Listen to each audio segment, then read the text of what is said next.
যখন বলা হয় এটা ইসলামী আন্দোলনের কর্মী, তখন তাকে অপরাধী সাব্যস্ত করার চেষ্টা তারা করে, তাকে অপরাধী বানিয়ে দেওয়ার চেষ্টা করে, গণতন্ত্র বিরোধী বানিয়ে দেওয়ার চেষ্টা করে।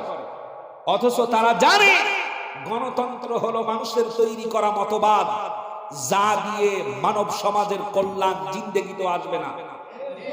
এটা তারা জানে।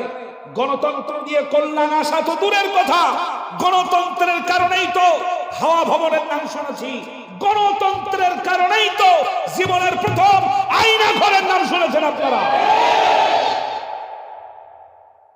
যদি ইসলাম তন্ত্র থাকতো, নতুন টর্চার করার জন্য, মানুষকে কষ্ট দেওয়ার জন্য, গুম করার জন্য, মারার জন্য, ক্ষমতায় বসার জন্য নতুন কোন আয়না ঘর তৈরি হতো না।